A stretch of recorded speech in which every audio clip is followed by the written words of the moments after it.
You have no idea what you got involved with. You have no idea who you're messing with. Mike you Knoxxx. have no idea. Congratulations.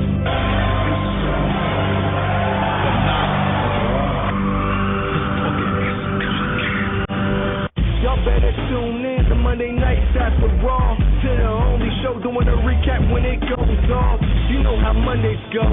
Watching Raw first. Then listening to the Perfect Plex Radio. Shout out to the CEO, my homie Mike Knoxxx. What up? AKA the Stephen A. Smith, the wrestler. Get out of here with that. And if you ever met him, you know he knows his wrestling. Don't believe me? Check out his title collection. The King of Belts. Haters, we don't stress them, cause we destined for greatness. Stay on the bench watching the franchise players. Shout out to Spotface. What up? Welcome back, wrestling fans, right here to Perfect Plex Talk YouTube, people. That's right, people. The spinoff of Perfect Plex Talk Radio, where you can listen to us each and every single Monday night at 6 p.m. on the BDSIR Radio networks of shows, people. Listen, my name is Mike Knoxxx. Indeed, I spell my name with 3 X's because, like the Philadelphia crowd that will boo your mother, I am hardcore. People, Raw opened up with Roman Reigns and completely a mixed crowd of the Ohio State University crowd. And then Daniel Bryan comes out to this same crowd, clearly the fans' favorite. But the decision has been made. The two will meet at WWE Fastlane, with the winner ultimately going on to face Brock Lesnar for the WWE World Heavyweight Championship. The two met in the ring. They exchanged pleasantries, if you will, so to speak, ultimately ending in Daniel Bryan saying, "I'm a better wrestler than you. You may have more muscles. You may be bigger. I think we look equally the same," as people along myself and then those out there say you buy Roman Reigns because he looks like a superhero. Daniel Bryan looks like Captain Caveman. Well, hey, it doesn't matter. Looks are in the eyes of the beholder, and he has Brie Bella. Roman Reigns' wife is pretty darn sexy too. So who's winning? They are. That's who. Also, as that happens, the Authority comes out. Triple H. This is what I don't understand. If you plan on calling out or confronting Sting at Fastlanes, why are you confronting him now on Raw to get a response to a call out that's supposed to sell, or in this case, because it's free, have people watch Fastlanes? I don't get it. I don't know. Then from there, Stephanie McMahon comes out there and she tells, Roman what he did wrong, and Daniel Bryan, how can you do this to Kane? How can you put him in a casket match? And he goes, well, I'm in the casket match that you put me in, which was a good casket match, by the way, on SmackDown a few weeks back, that you put me in, but I am not the one who did things with a casket like your husband. Daniel Bryan mentions, gets a great crowd for those who don't remember going back to the Attitude Era, if you will, so to speak. Necrophilia that Triple H had performed, became a part in. But then from there they say, hey, guess what? You're going to meet right now in a tag team match, and this tag team match is going to happen next. And then that tag team match turned into a match that wasn't really a tag team match because Daniel Bryan hit Roman Reigns, and the match was stopped and held off to the main event, which would be a 5-on-2 match, beating the Authority. That is J&J Security, Roman Reigns, Big Show, and Kane versus the two in the ring to see if they can, the two combatants, if you will, can get along. WWE, I want people to think about this for a second.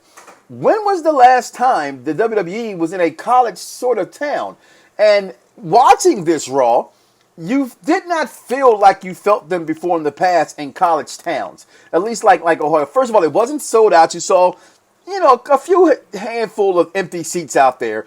The crowd was sort of mixed, not knowing what to do, who to cheer for, who not to cheer for, which leads me to believe, as a person watching it when it was exciting to watch when they would visit college campuses, they wasn't on fire like maybe the WWE thought they would be, as they are in Full Sail University, as where NXT is. So I wondered the WWE how they felt about that crowd and how they're going to talk about that tonight after the show is over, which is over now, and they continue and move forward in what they're going to do in the future. But then you had Ryback come out taking on Seth Rollins. I mean, really, what kind of match is this with Seth and Ryback? But hell, anything you get Seth Rollins in, I'm happy. It's in a wrestling match. And let's be honest, people. The company, that's the WWE, views Seth Rollins and the big guy, no, not you, the guy Ryback, to be the future of the company. So eventually they would have to meet. So people, let's just calm down, let that happen, what it be, and be happy that ends in a DQ.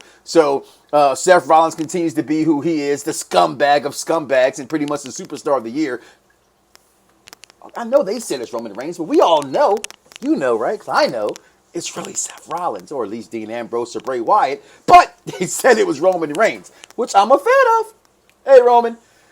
Also, so that ends in a disqualification match, but we expected that to happen as well. At this point, you get your Bree mode taking on Paige. The best part about that entire match was we actually got to see Nikki Bella come out there and strut her stuff. Winner of the match, Paige. I mean, I'm just saying it was Paige versus Brie. I like Divas Wrestling, just in NXT, not on my WWE Network or my WWE main roster, which is Raw. I prefer to see Nikki, which I got, so kudos to you, WWE, for giving us Nikki Bella. And then this guy comes out, the most underappreciated, the most underutilized, appreciated wrestler. From the fans' point of view, I don't know why people are out there not getting on this boat that I've been on since day one. Rusev comes out with Lana and cuts a promo on Cena about how you were the greatest thing in American wrestling. You were this, and now you're this broken down has-been of a self. I like how they're going with the WWE and the old man Cena versus the new guy and the new lion in Rusev. I like that a lot. A, I love it. B, a big fan of Rusev, so like as I just said. And C, I'm reading my notes here if you guys cannot tell. And C, why is the WWE at the time was hiding that black eye? The cameras kept, it wasn't really trying to get on the black eye. Then Rusev brought it up in the promo. They attacked each other. It had a huge down he broke on the stage there. Again, I like this matchup. I don't understand. I don't see why everybody's not getting on board. But we knew somebody had to take down Rusev. We know as fans, we rumored and clamored, and it was talks in the works of getting Kurt Angle there, but it couldn't be Kurt Angle. So, you know, the intelligent wrestling fans, you can find us each and every single Monday night at 6 p.m. on BDSIR Network, on Perfect Plex Talk Radio, the show for the intelligent wrestling fan, where Barbershop Talk Meets Radio. Please join us, okay? You would know that this is what we've called, and most fans out there also called this as well. Again, P.S. as I'm watching this whole entire setup, again, I love this. We proceed to go on there to call my guy, and your favorite guy right now, all of a sudden, he's your flavor of the month, and Hill Ziggler taking on Bray Wyatt Part 2. I mean, listen, this match was hard-hitting. This match was entertaining. This match told a story. I mean, simply ended with Sister Abigail, and then you ends up following the Budgers. Listen, the best part about this entire match, besides the match, because, again, it's Bray Wyatt versus Dolph Ziggler Part 2 on Raw. So that's 2 times in 2 weeks. We got to see that match, okay? I loved it. The best part was Bray Wyatt after the show, after the match, right, trying to move back the mat and get his Jake the Snake on. But the damn WWE referees stopped this? Another thing. Okay, I understand we got to be aware of contracting HIV and all the diseases that one's blood from another blood can touch, but we're not vampires. I watched the originals tonight before I watched Raw. Sorry, people, I watched Raw on DVR so that way I can enjoy it. Okay, but what is the little blood going to do from his nose? You got to put on gloves for every little thing? Come on, WWE. Listen, then they give us this propaganda because it's Black History Month of Junkyard Dog. But yet, if WWE loves black wrestlers so much, shout out to my man, Mr. David Anderson, like a hater on Twitter, who wrote this brilliant piece about WWE's problem with black people. Yeah, you see, I get that shout out because I am a friend of a friend that's a friend of the program. You get it? Got it? Follow us on Instagram, Twitter, wherever social media is sold at Mike Knoxxx. David Anderson's thing said it all. If you cared about blacks in wrestling, you would have a WWE World Heavyweight Champion. Not a World Heavyweight Champion, not a champion that's black and Samoan, that you only support the Samoan heritage of this man who tells you he's black. So, man, Rocky Johnson did a lot of things. Anyway, as we proceed, and as I digress away from WWE's wannabe Black History Month tribute, Junkyard Dog, you was my dude as a kid. I loved you. Shout out to the Wrestling Marks of Excellence and my man G-Lo, who called in and said, hey, there were some territories that Junkyard Dog outsold Hulk Hogan before he moved up north to the WWE. Put that in your crawl and put that in your pipe and smoke that, Mr. Vincent Kennedy McMahon. But after that, people, Brock effing Lesnar. That's why I said effing, because somebody's kid might be out here watching, and I don't want to offend nobody. You get what it stands for. Lesnar, your World Heavyweight Champion. I'm sorry, that's wrong. That is not what he is. Your WWE World Heavyweight Champion, Brock Lesnar, comes out there with his mouthpiece. No, get your minds out of there. With Paul Heyman, okay, and he pretty much breaks down Roman, Daniel Bryan. Do you really want to see Daniel Bryan versus Brock Lesnar? I know you guys want it. Listen, I all but guaranteed it for 2 years. And I even thought about it this year to happen. And then as it panned out, I'm sorry. I love Daniel Bryan. I don't want to see him against Brock Lesnar. It's like watching Rey Mysterio beat the Big Show. It's not really supposed to happen, but I know it's storyline. I think it devalues Brock Lesnar to have him lose to a Daniel Bryan. The only way I can see this possibly happening, and I even would possibly accept it, is that if we know Brock Lesnar is going to stick around after WrestleMania 31. That's the only way I will accept it. I can see physically Roman Reigns having a better chance of beating Brock Lesnar than Daniel Bryan.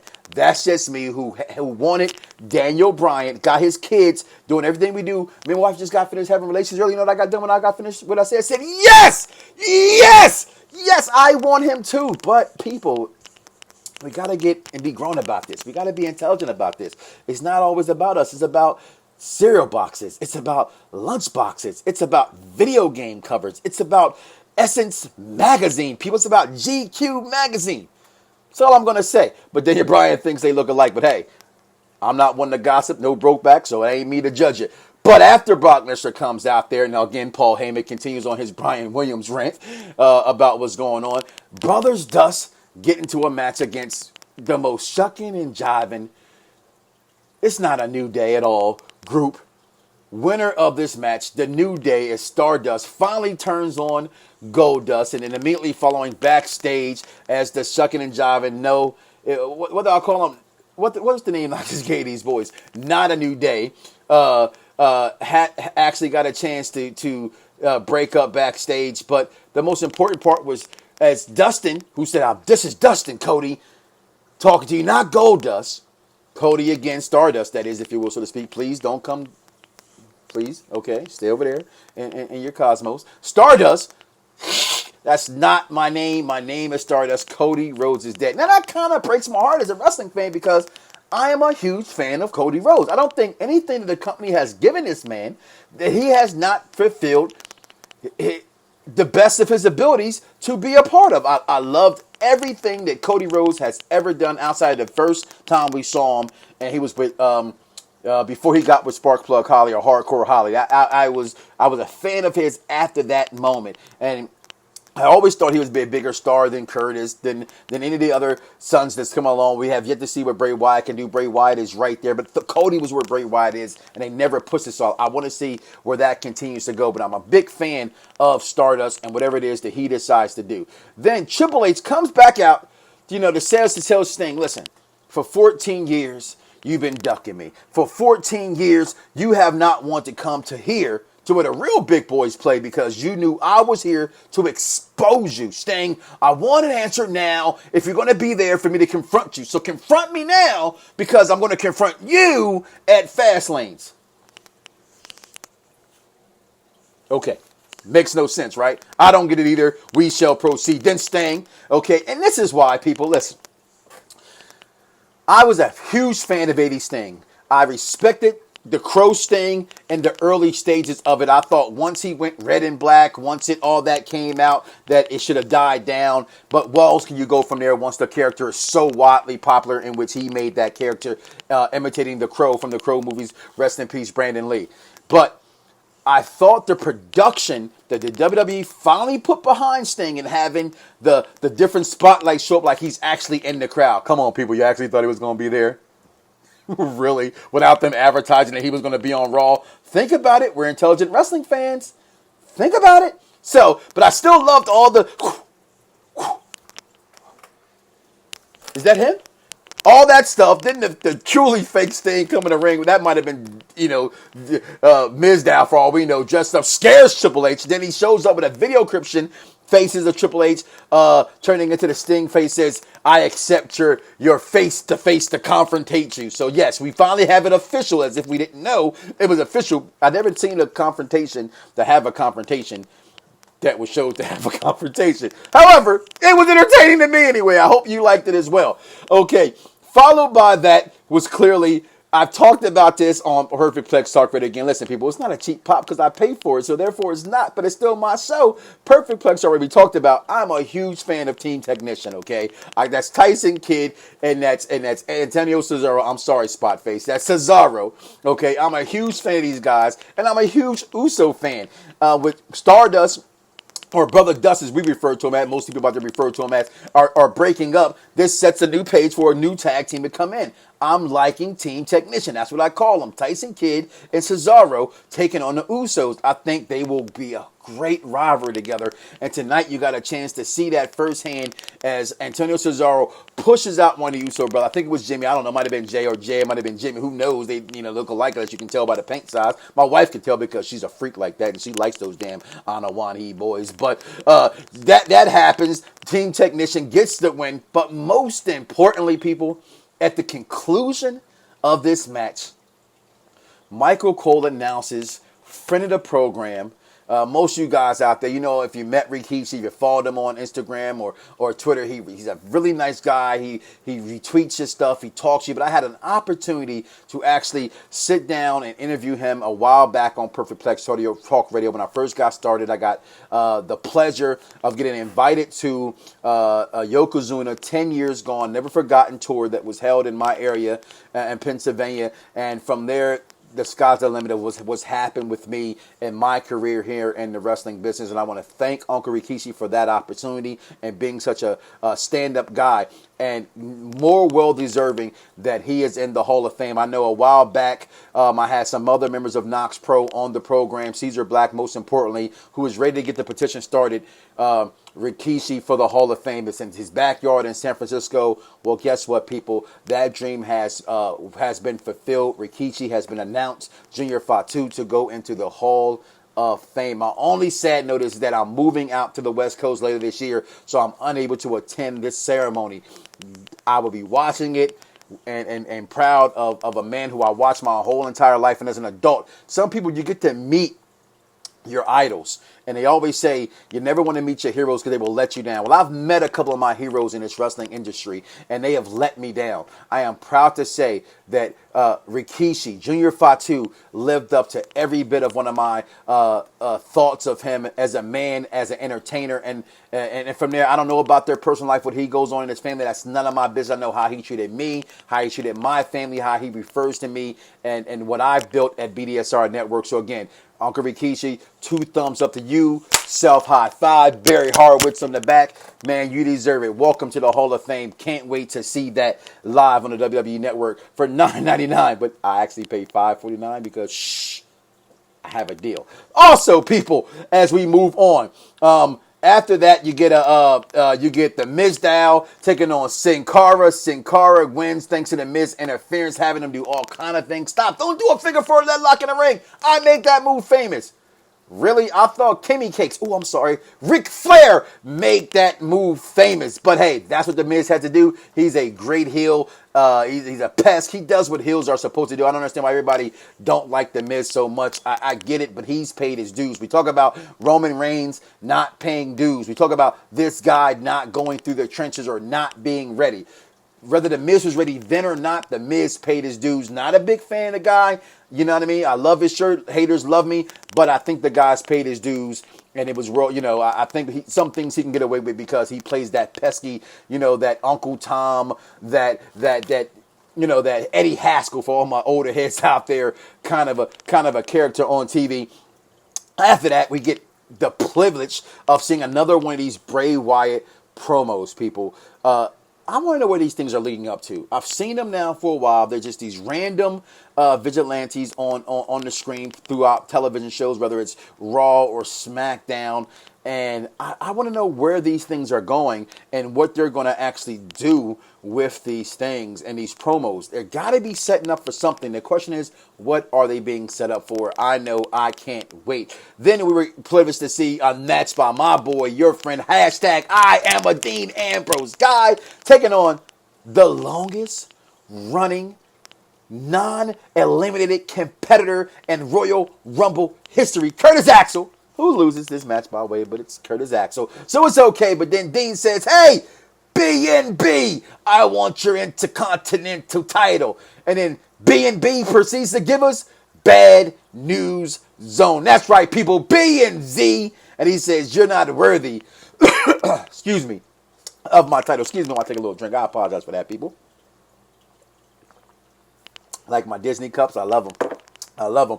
Listen, people, and then to end the show, we get the 5-on-2 match between the Authority. That's Kane, Big Show, Noble, Mercury, and Seth Rollins taking on the team of Roman Reigns and Daniel Bryan. Can they coexist? Donnybrook happens all over the place. Roman Reigns is taken out early in this match. Daniel Bryan does a lot of the legwork, which we're going to expect in this kind of match. And if he didn't go out of the ring of getting beat up outside, that Daniel Bryan would take the majority of the legwork in this match. Most technicians actually do that in most tag team matches anyhow. But that Donnybrook is sued when Harper and the big guy and the little guy, that's Hill Ziggler and Ryback, comes out and to help out the A. And then when you think the match is over, I didn't know if this match was a no contest or what was going on when all this happened. But then Daniel Bryan's in the ring. He's doing his Jets chance. He's ready to go to work. And then Roman Reigns tags himself in, gets the spear, gets the victory,